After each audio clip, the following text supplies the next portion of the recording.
press conference. So today we're announcing 3 new cases in this morning's numbers. They are all members of a household in the city of Hume who returned from red zones in New South Wales. One was acquired interstate from one of the high-risk areas in southwest Sydney, who then passed it on to 2 members of his household locally. There were more than 23,000 tests processed yesterday and more than 14,000 vaccine doses administered. 8,500 of those vaccine doses were second doses. Of the 20 active cases in total within Victoria, 15 are overseas acquired and 2 patients are in hospital. A reminder that New South Wales and ACT is a red zone, and Brisbane, Moreton Bay and the Sunshine Coast remain as orange zones. If you're a Victorian in a red zone, you can return home, but you have to quarantine at home for 14 days. And quarantine means quarantine. It doesn't mean leaving home unless you have an urgent medical reason or you need to get tested. If you aren't a Victorian resident, you can't get a hold of a red zone permit, and you can't enter Victoria without an exception or an exemption permit. Our household engagement teams yesterday visited 269 people, 255 who are red zone permit holders from New South Wales. Of those 269, we identified 2 who'd been intentionally not isolating, and these will be escalated to health services and onto authorities if appropriate. Authorised officers met more than 4,300 people at the airport yesterday. 1,700 of them were from New South Wales red zones. I'm now going to list the exposure sites published yesterday from the new cases that we've announced and the incursions from New South Wales.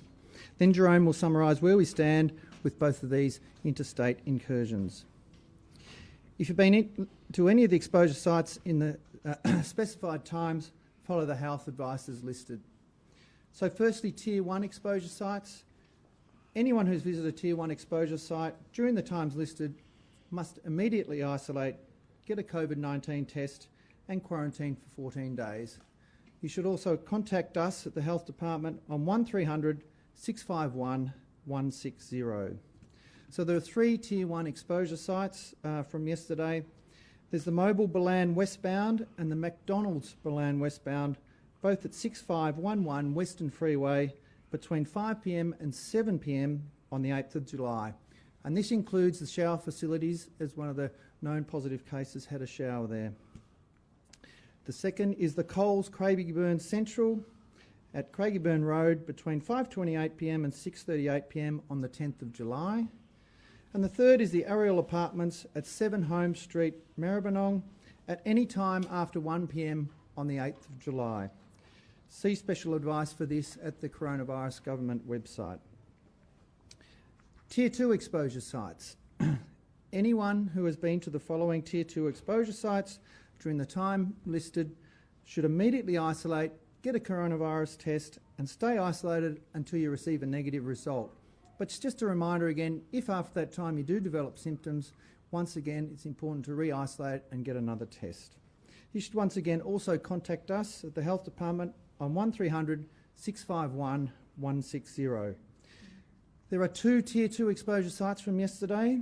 The Metro Petroleum Broadmeadows, 184 Whitford Street, between 1:19 p.m. and 2:04 p.m. on the 11th of July, and the Ariel Apartments again at 7 Thomas Holmes Street, Maribyrnong, at any time between the 9th and the 12th of July. Again, see special advice for this at the Government Coronavirus website. For the Tier 3 sites, anyone who has visited these sites during the time listed should monitor for symptoms, and if they develop, immediately get a test and isolate until you get the result. There is 1 Tier 3 site, that's the Craigieburn Central Shopping Centre, Craigieburn Road, between 5:28 p.m. and 6:38 p.m. on the 10th of July. If you went to the Coles during this time, as mentioned above, that is a Tier 1 exposure site, so please follow the advice as previously mentioned. And a reminder, of course, to check back often for the exposure sites. New exposure sites can be added and current exposure site details can change based on subsequent investigations. We obviously remain very concerned about our inbound risks from interstate. We've now had 4 incursions from New South Wales in recent weeks, And our Kappa outbreaks in May and June are also linked to an interstate incursion. The best way for ordinary Victorians to help protect each other is to get tested if you have symptoms, isolate when you have to, check in everywhere, every time. Do not travel to red zone or orange zone interstate areas unless for urgent travel. And if you do, to ensure you get your border permits and to get vaccinated if you're eligible. I'll now hand over to Jerome. Thanks, Dan, and good morning. Look, we've made swift progress over the last 24 hours on these two separate potential chains of transmission here in Victoria. Over the last 24 hours, we've identified 3 positive cases, 13 household primary close contacts, all of whom have tested negative, and over 300 primary close contacts using a combination of our QR code systems, identity address, and all 300 of whom we've been in touch with as of last night, either through door knocks, SMS, or direct phone call contact. The first incursion, the third incursion, in fact, is the city of Hume, is a family of 4, 3 of whom have turned positive. So it's 2 parents and 1 child. That family, of course, is now being well supported by our team at Northern Public Health, and my thanks to them for the work they're doing with this family. This family, as I stated yesterday afternoon, returned in 2 separate trips from the Greater Sydney red zone area. They undertook testing when they returned to Victoria. All those tests were negative. 2 of them then became symptomatic on Sunday 11th and tested again and turned positive. We were notified of those test results yesterday morning. Subsequently, 1 other household member on a retest done yesterday has turned positive. We're confident we understand that. We suspect, of course, the 4th member, who is currently negative, may also turn positive in the coming days.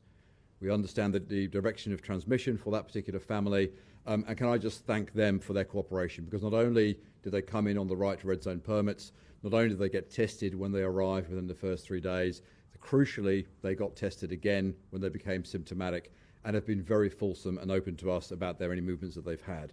As a result, we have 2 minor exposure sites, the Coles at Craigieburn and the servo that Dan has taken us through. We have good records for the Coles at Craigieburn, and my thanks to Coles and other retailers for the work they've done in adopting the QR code system. So we have 54 people who've been contacted last night as having been either at the Coles or at the servo. We'll be following them up to make sure they get tested, that they isolate, and we'll work them through our normal response. Secondly, the removalist, the gang of 3 removalists from Sydney who went on a fairly long road trip from Sydney to Melbourne, then to Adelaide and back to Sydney again. They arrived at Craigieburn at 09:30 on the morning of the 8th, Thursday the 8th, to drop off a load of furniture to a family there. The family of 5 in Craigieburn have all tested negative, and they are all in isolation. The second drop point was at the Ariel apartment complex, where they collected furniture. They were there for a number of hours. They dealt with 1 individual there, the owner or the tenant of the property. That man has also tested negative, as has his family, but they are all in hotel quarantine. We are, of course, now putting a significant response around the apartment blocks, the 78 apartment blocks at the Ariel apartment complex. And my thanks to all the residents of that apartment building. Our teams arrived there late last night, around 8:30 p.m, to start providing information, primarily by leaflets through doors and letterboxes. The teams were again early this morning, and we'll be with those families, those communities, over the next 14 days. It is very confronting, of course, to be advised late on Monday evening that you're now in 14 days of isolation. We will be we have set aside additional testing capacity at the showgrounds. It's a dedicated testing lane for people from the Ariel apartment complex to utilise, and we'll be working with them over their isolation period, providing the kind of concierge and wraparound support that you would expect us to do, similar to the response we provided at South Bank. I should stress at this point, we have no positive test at this point of any resident of that apartment block. So clearly the test for us over the next 2 days will be important. The man who had the most significant exposure to the removalists has tested negative to date. He may, of course, turn positive in the coming days. Upon leaving the Ariel apartment complex, the removalists on the Thursday stopped at the Ballan Services Centre on the Western Freeway between 5 p.m. and 7 p.m, where they had a meal and took showers and various other bits and pieces, and then went on to Adelaide, arriving there early on the morning of the 9th. our understanding is that they were advised by New South Wales Health that one of them was a primary close contact of another positive case in Sydney, and they then returned to Sydney. As I said yesterday, we continue to work closely with these 3 removalists and their employer to get as much information as we can about the details of their movements. I've just shared all the information we have to date. That's the exposure sites we've identified. We'll continue to work with them to see if any more information becomes available over the coming hours. What all this highlights for us is, again, critically, the importance of the border controls that we have, in particular the red zone permit system. And again, my thanks to the family from the City of Hume for their work in complying with those arrangements. We now have 9,410 active red zone permits, people back in Victoria, returning Victorians from New South Wales. It is so critically important that all those 9,410 people go through that isolation protocol, get tested within the first 3 days and complete their day 13 tests. We, of course, provide a lot of support around that process in terms of ongoing phone calls and SMS. And I should again state, as we've seen so many times before, being asked to do 14 days of isolation, being told to do 14 days of isolation is a very hard thing. We know it's a significant burden on those people, but it is so important for all of us as a community that you do just that. If you need any support whatsoever, if you need help in getting food, if you need money, if you've got other caring responsibilities, please contact us so we can help you put those support arrangements in place. Do not, by any means, break those isolation protocols because of the risks that we can see unfolding in front of us and we've seen in the last 24 hours or so. With that, Dan and I will take any questions. You said in the press release yesterday that the interviews with the removalists may have been, I forget the exact word, but challenging and complex, yes. Is yeah. that still the case? Like Yes. last night? Yes, I mean, look, we've had a number of conversations, or our teams have had a number of conversations with the removalists. There's now 3 individuals. 2 of them are positive. They're all in Sydney. We believe the 3rd is symptomatic. We've also had a number of conversations with the employer. It is an ongoing process. You know, we're getting information. It is taking a long time to get information, and the information we get is requiring a lot of verification. So yesterday, last night, our public health teams in the Grampians were working through CCTV evidence from the Ballan Services Station to get a good sense of the movements.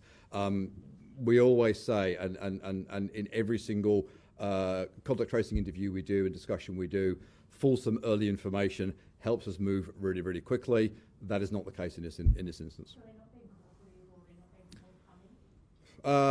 forthcoming? They're not being as forthcoming, or their recollection is not as accurate as I would like it to be. The level of information that's coming through is not as fulsome as I'd like, and just the sense of clarity is not emerging as quickly as we would like. I've got, again, we absolutely understand that when anybody who's a positive case is seriously ill, has potentially a significant illness that they have to contend with. We're very understanding of that. We're very sympathetic around that. So we make lots of allowances, and rightly so, for people who are suffering with COVID. Obviously, there's always a pressure to get as much information out there so we can put our response in place. I'm pleased with the response we have in place now, that we've identified the 2 separate families who were being dealt with. We've identified the apartment building. We have the services station. So we've got a good grip on the information that we have. As we've seen in the past, if there's other information that comes out later, until you know that, you can't act on it. Do you think they're being honest? Yeah, I think they're being honest. I think it's clearly a challenging situation for them as individuals. I've not spoken to them myself, and I can understand that there's any number of scenarios that might be going through their heads. The most important thing for all of us, as we always say in these responses, the only thing we care about is the information so we can act upon it and put the public health response in place. Everything else is secondary. Did they have were all their paperwork in order? Were they actually allowed to be working here? And what's the name of the removalist company? So look, I'm not Rich. I'm not going to call out the name of the removalist company because I don't. Look, again, I need them to be as transparent and honest with us as is possible. And I think, with all due respect to the members of the Fourth Estate, I think having them descend on them is probably not going to help that particular process. So I won't be going down that road today. There was a permit in place, and the permit has very clear obligations within it. So, as I said yesterday, we have interstate special worker permits. We have a national freight code as well, which is all about enabling that critical cross-border movement to continue, and we absolutely support that and subscribe to that. What we need people to do, I know I'm being long-winded, what we need people to do though is to comply with the obligations in those permits, which includes if you're in virtual isolation when you're in Victoria, you need to wear a mask, you need to be socially distanced, you need to stay in your cab at all times, and you're not doing 5 hours of removalist work in an apartment building. So we're concerned about that, and that's part of the conversation we're having. So other than that stopover for 2 hours in Berlin, did they have lunch in Melbourne? Did they stop up other places? Obviously, they've been here for some time. Yep. Like, The information we have at the moment, Richard, and we're having those conversations, have had those conversations with them over the last 24 hours, and we continue to do that. The evidence they've given so far is that there is no other stop they've made on their way into Melbourne or their way onto Adelaide. We have the exposure sites we've identified at this point in time. Those conversations will continue. We'll continue to see what else we can drive out of them. It is theoretically possible, or it's entirely possible, in fact, they may have stopped just shy of the border in New South Wales. That's not my concern. For them to have made the journey that they've made. I have to say, Sydney, Melbourne, Adelaide, and return in a little over 48 hours is a fair crack. So there's a number of other issues that clearly they'll need to deal with. Did this truck have a dash cam, or was it being tracked by the company, or was there any way All conversations we're having with the company at this point in time, they've provided some fuel card information, which has allowed us to track down the Balan services and the transactions they've made there. We've backed that in with CCTV. I'm not aware of any other technological aids that are on the vehicles, but we've asked for all the records that they have. You've been fairly complimentary of the red zone family, Yep. but they clearly breached their obligations as they're stipulated in that red zone. Yep. Are they going to be in any strife with that? No, Andrew. So look, as I said, the Red Zone family, the Hume family, the Red Zone family is a bit unfair, but the City of Hume family have I think, really done the core principles of what we need them to do. They've got tested when they need to get tested, and they've been fulsome in their information with our contact tracers in the conversations we had with them only yesterday. This is such a new case, and the exposure site we're talking about on Saturday in terms of the access to coal. So we're confident in what we're dealing with.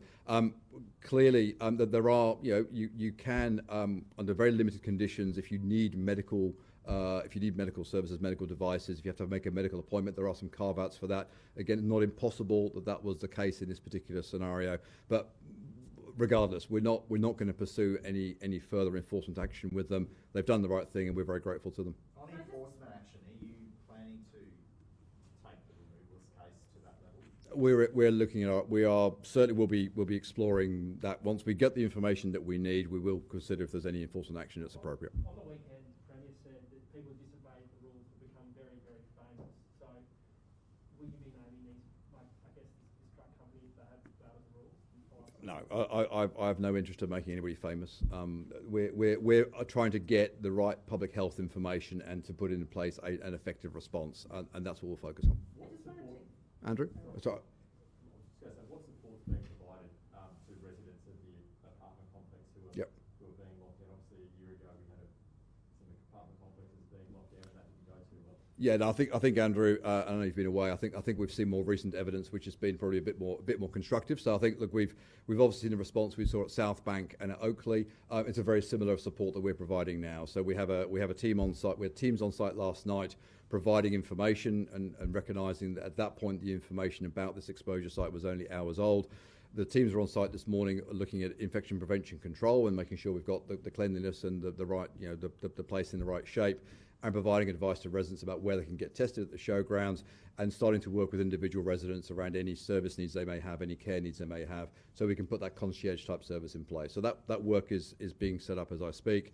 We'll work with that community over the coming days. We'll be having residents meetings, no doubt, and just working through what other support we can provide. I just wanted to Sorry, clarify come back, around people coming in on red zone permits. Yeah. Obviously, if you don't live in a state of Yep. hospital quarantine, but if some of your family members are already here, Yep. what's the rules around quarantining in the same household? Yep. In situations where people come in separately? Sure, and we discussed this yesterday afternoon. But look, if you're a returning red zone arrival going into a household where you've got other members of your family who have either not come from a red zone or who are just normal Victorians living in Victoria, if you cannot physically isolate from them completely in terms of your living quarters, your washing and your eating arrangements, if you can't completely physically isolate yourself from you, then all of you need to go through that 14-day quarantine period. Again, please contact us at Department of Health, and we'll be in contact with you during that 14-day period anyway, to talk about any of those kind of dynamics to make sure we can protect the individual, but also the family around them. And if people really struggle with the isolation, if you just can't do it, again, talk to us. We will find alternative accommodation options for you so you can do it safely. Why did the Sorry, sending, I guess, officials into this apartment last night and physically knock on doors? We've had reports this morning that people were leaving the apartments. The only way they found out the apartments were in lockdown Yep. was from colleagues in the fourth estate saying, Yep. where are you going? Yeah. So look, we went. The team went in last night around 8:30 p.m. We had access to some of those behind closed doors areas, so hallways. There was a combination of notices being put under doors. We did speak to a number of residents that were there. I think some leaflets were also put in letterboxes. Again, apologies, I don't have the. I haven't been to the building myself yet. So I think we wanted to get that information out to people. Where we had contact numbers for people, recognising, of course, there's no single register of contact details, but where we had contact numbers, SMSs and phone calls were made last night, and that work continued on this morning. There is always, as we do with primary close contacts, as we do with any new exposure site, there is always a timing process of getting into this and saying, we know where we need to get to, we do as much as we can to comprehensively get information to people and to provide them with the information support they need.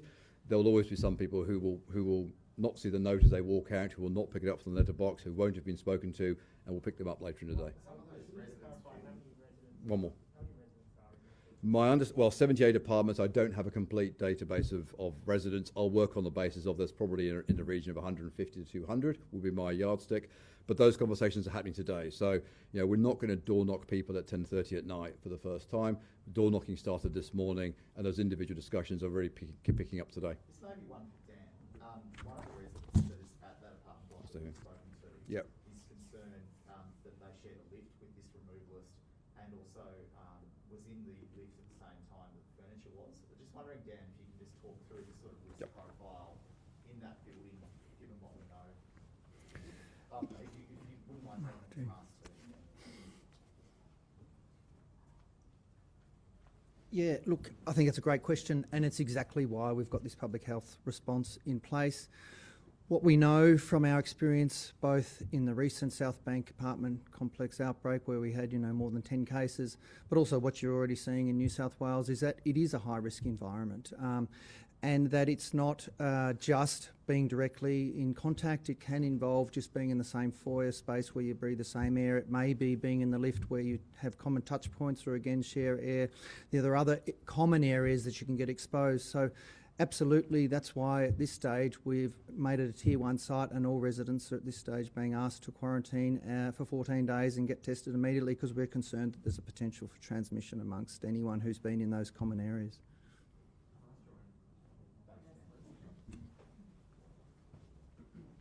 Jerome, just on the fact that these cities and these families weren't facing any consequences, why would anyone in this quarantine abide by the rules of the family?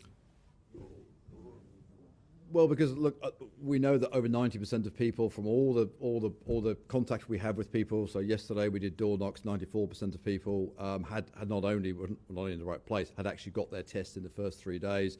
I think we had two possible people who were not where they should be. So that's a 1% failure rate. That's a 1% failure rate. The overwhelming majority of people are doing the right thing and doing their best to do the right thing. And we recognise it's a challenging set of circumstances we put people into.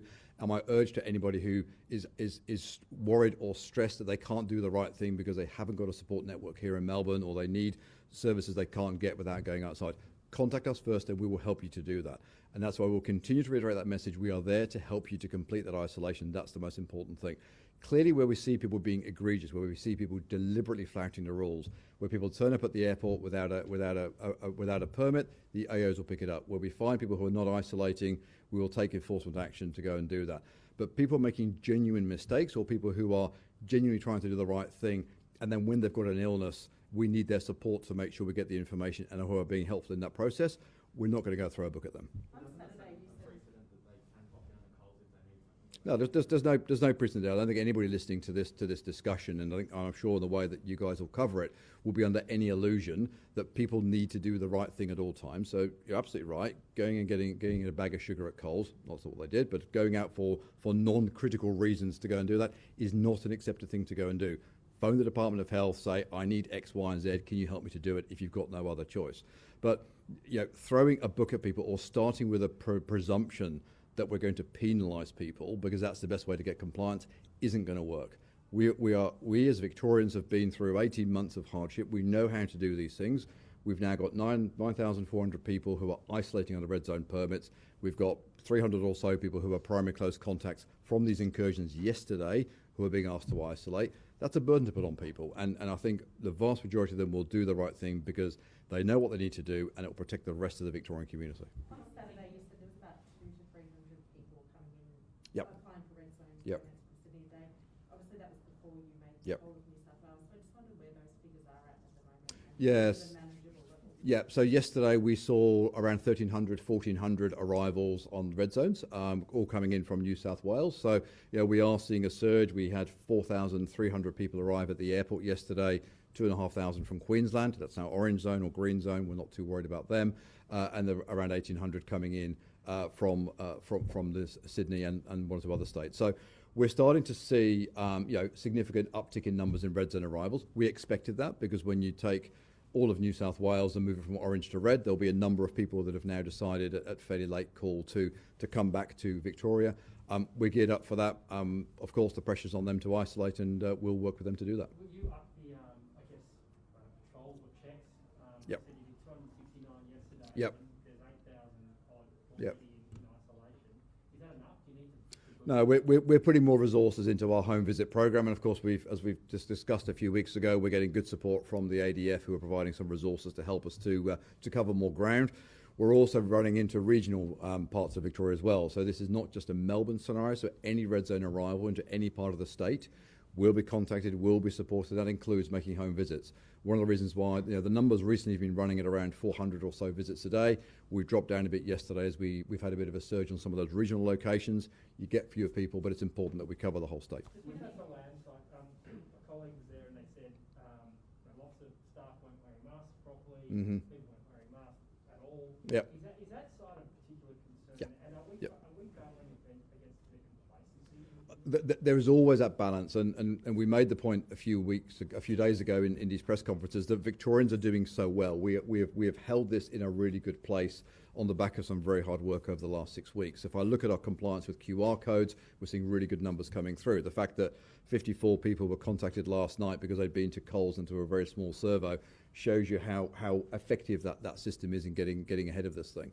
So we're seeing good QR code compliance. I think we've seen pretty good mask wearing compliance from what we're seeing under the easier restrictions, and Dan may wish to comment.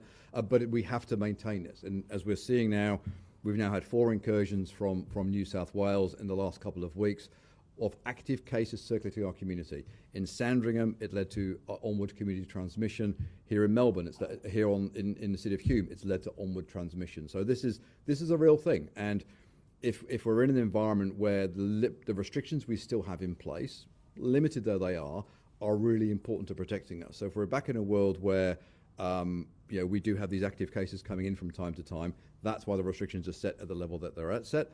That's why mask wearing in those indoor spaces is particularly important. And I would urge all Victorians, stay with this. We are still in a world with over 9,000 people coming back from New South Wales, where there is a significant risk of more incursions. We've seen 4 already. We've got a fairly big job on for the next few days to get these latest 2 under control, and we've got more to do. The 54 figure you mentioned, the 54 figure that you just mentioned, was that for the petrol station at Balan or the one in? No, that's for the Coles and for the small servo station together. So for the City of Hume family, I've got 54 primary close contacts from the QR code systems from their 2 very short trips out. So how many Balan then have you access to QR? We have got the numbers for Balan. The numbers for Balan we've got around 24 coming out of the McDonald's and around 28, I believe, coming out of the mobile site.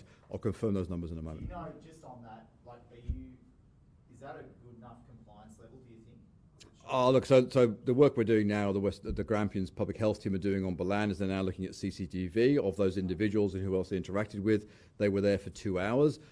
If I sit back and do the maths and say, I suspect there's more than 25 people went to that McDonald's over a 2-hour window, and probably more than 20 odd people that went to the servo over that 2-hour period. But the team are going to follow the CCTV evidence, and we'll see exactly what that looks like. Is there a significant risk of more incursions? What will then trigger an increase in our restrictions, or are we trying to That's probably more a question for Professor O'Brien. But I think my response to that would be, we can see in the last 24 hours with how swiftly we have surged to deal with 2 separate chains of transmission being activated. So, 3 cases identified, 15 primary household contacts, all tested negative. A family's gone into hotel quarantine, 300 primary close contacts contacted, an apartment building wrapped around and supported, and a heap of testing work to do for the next 2 days. So, I think we've got a pretty good jump on this one. We're obviously alert to it. We're not, we're alert to it, not alarmed at this stage. But we should expect more incursions. We should expect more red zone people to turn positive. That's why they're red zones. That's why they're isolating. Obviously, we don't wish to see any other unauthorised transgressions coming in, because that would be, hard work. We've heard all Stonington council workers have been sent home. Is there some sort of COVID exposure there that you're aware of? Not that I'm aware of. Might be a inset day. I don't know. Could that be something emerging this morning? I wouldn't have thought. Before you came to the room, there was nothing. No, new exposure sites. no. Sorry, I'm being flippant. Sorry, no, there were no new exposure sites being firmed up this morning or anything like that. And do you No. expect any further exposure sites to come or be announced today, or is that the extent? No. I think we've got all the information that was out there last night on the exposure sites. That is the full knowledge that Dan and I have at this point in time, and that our teams are working on. I think my confidence levels at this point in time, based on how the contact tracing interviews have gone, is we're pretty confident with the City of Hume family that is a full disclosure of their movements that we should have concerns around. That's okay. We'll work with that. I remain not entirely confident that with the removalist there may not be more information to come out, but we'll continue to drive at that. Gerard, I know you said you've got teams going to the Maribyrnong apartment. Yep. But probably an hour ago we heard from residents saying they still didn't know what was going on. What would be your advice? How do they get food? Yep. For what reasons can they leave? Yeah. So there is a team on site at the apartment building in Maribyrnong. There is information that's been provided certainly late last night and again this morning to all the residents of those apartments. There are information numbers that are on, or there are call centre numbers on the letters that have been provided for people to call and get proactive help. And there'll be people on site all day today and over the coming days to work with those families. So if you've got special support needs, either call the number that's on the letter that was provided to you. That will be hopefully under your door. And if you are really concerned and you desperately might need to go and speak to somebody right now, please put on a mask and make sure you're and socially distance and go and talk to the team that's at the front of the building as we speak. Can they get food delivered? Yeah, no, you can. And of course, people will be encouraged, and again, the briefings are happening as we speak. People will be encouraged, as they were at South Bank, that you can get your groceries delivered, you can get your Uber Eats or whatever else you want to delivered. You can have friends come and drop stuff off. There'll be a concierge team on site who will handle that for you, so we don't have people who are not living in the building coming in and out of the building. Healthcare workers have been there at first light. Well, there was a team there last night at 8:30 o'clock. I mean, we were dealing with a positive cases that we were notified to us. We didn't have the location of the family that was of potential concern until yesterday afternoon. So I think we're moving. I challenge you to find anywhere else that's moved quicker than we have on this one. We had a team there last night at 8:30. We had a team there again early this morning. We do want to make sure we've got a good infection prevention control in place. We want to make sure that we've got a good plan for how we support the people in this apartment building. As I say, at this point in time, we have not identified a positive case at that building. Abundance of caution, we put this wrap around it. New South Wales is asking essential workers who are moving into regional New South Wales to get tested at least once a week or more if they're in the Right. field area. Giving any consideration to requiring tests from essential workers as they cross the border? Well, so Andrew, the requirement of both the freight permit and the essential workers permit is that you have to go through a 7-day testing cycle. So we expect those people whose professions take them over the border and who are regarded as those essential freight workers to go through an everyday 7-day testing cycle for exactly the same reason.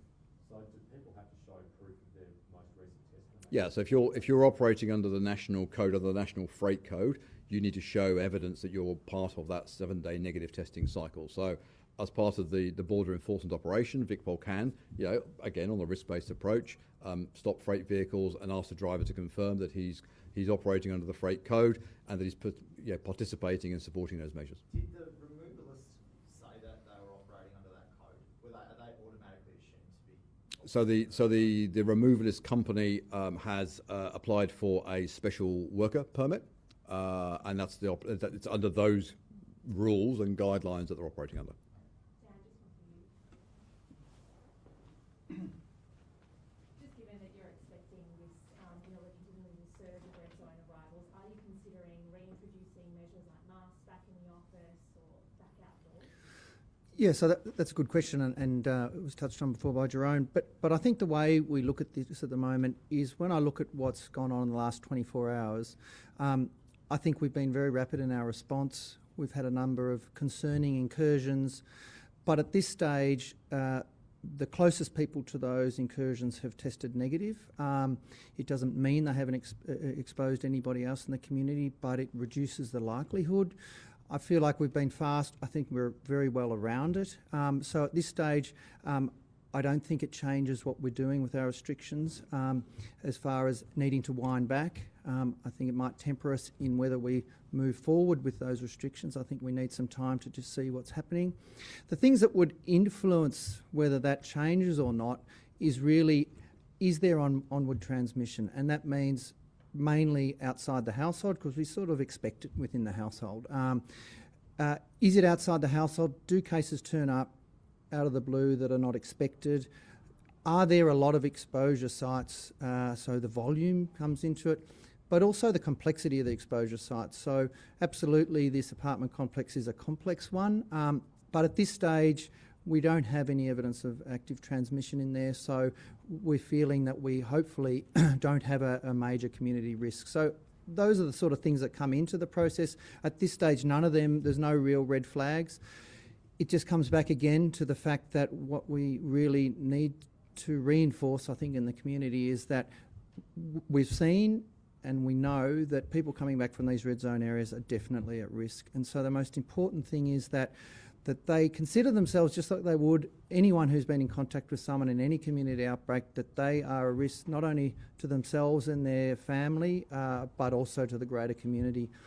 Nobody wants coronavirus. It's not a great illness to have, and I think it's not always about the community. It's about thinking about yourself, and it's thinking about your family. Do you want your family members to have coronavirus? No, none of us want that. So it's really that let's do what we can to minimise the chance that we would transmit either to the direct people that we know or to the general community. And that's that message around, if you're on a red zone permit, there are a lot of people out there in this situation, to really please follow the quarantine requirements, because they are really important both for yourself, your family and the general community. What's the window you're looking for with these exposure sites, particularly the apartment complex? You talk about no one's tested positive yet, but what sort of window do you really need to realistically report out? Look, I think you need sort of 5 to 7 days probably.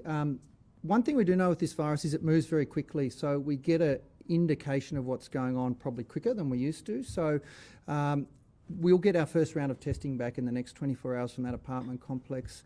If nobody else is infected in that complex or no one from the Coles group or anything, then that gives us a pretty good indication that things are okay. Doesn't exclude it, of course, but what we're seeing with this outbreak is generally from one person to the next, it's probably about 3 days before the second person develops symptoms. So if we've got 4, 5, 6, 7 days out, then we would feel more comfortable. Just back to Jade's question. You did say, I think on quotes provided to media on Sunday night, that shoring up the border and managing inbound risks gives more confidence when reducing restrictions here. So now that these cases have come over the border regardless, does that then take that confidence away that we may be able to reduce restrictions again on the next time, which I think is Wednesday in a week or something? Yeah, look, I think we have to see how the situation plays out. Part of this process, of course, is watching what's going on in New South Wales. And look, I have really good confidence in the New South Wales health authorities and the governmental arrangement. I work with them closely on a daily basis. They are really working very hard. They're working quickly. They're introducing new techniques into the rapidity of their testing and their contact tracing.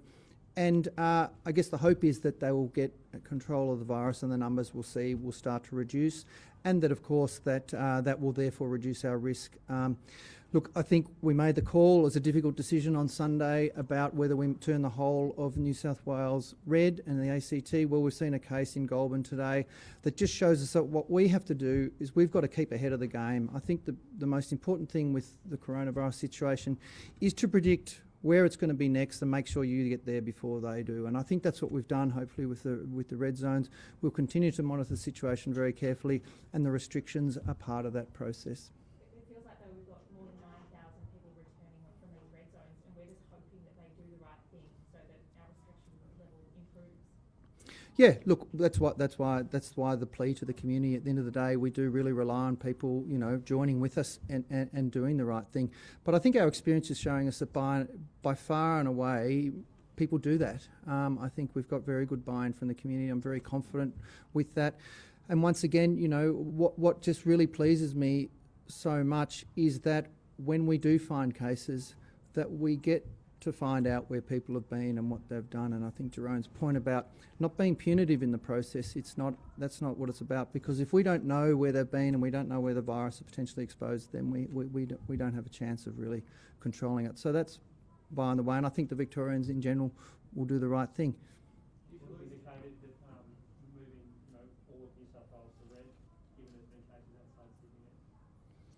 Yeah, I think that's what I was just alluding to before, is I think we watching the situation, you know, we have the bitter experience, I guess, of seeing how these things evolve. And over the weekend, when they see the cases rise, then our experience is it's not long before the regional areas can be affected. So we took the decision over the weekend that it was likely that community cases might appear in regional areas, and therefore we turned it red. That's been shown to be the case today. So I think it just shows that that's the right public health decision.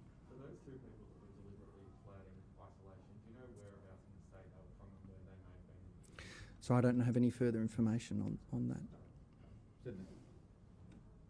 No, I mean, when they were outside of their isolation. Those that were on The red two zone. people that were delivered. Oh, sorry, no, don't have that information. No. And we just confirmed with the Hume family, do we think the person who drove back from Sydney is the one who will be... Yes, yeah. So I go for a Dan answer, but I'll channel Dan if he allows me to. He's going to allow me to. So yes, our understanding is that it's the male adult who drove back on the 8th, and who was the first infectious case in that particular household, and his partner and one of the children subsequently turned infectious over the subsequent couple of days. And just one other bit of information for Simon. We had 21 confirmed exposures at the mobile servo and 34 at the McDonald's through the QR code system. That's a Balan. Bolan. Yep. Don't want to get confused with Yep. Bolan. Yep. With the increasing number of red zone return travellers, will your resources go into door knocking? Yeah, yeah. And I think, as I answered Rich before he moved across the room, we absolutely we've already have 50 ADF colleagues working as part of the home visit program. We are putting more of our AO resources into the home visit program. Look, and this is what we always do. We adjust and we target our resources to where the risk is the greatest. At this point in time, the greatest risk facing this state is red zone arrivals. Obviously, the border controls and the great work that our VicPol colleagues are doing, and my thanks to VicPol and their members for the hard yards on the border, and of course the ongoing focus on hotel quarantine. So you know, we do not rest on any of these things. We continue to operate across the entire, look across all of our areas of risk and where things may go wrong. So we continue to support all those activities. Yep. Oh, all good. Great. Thank you all. Cheers.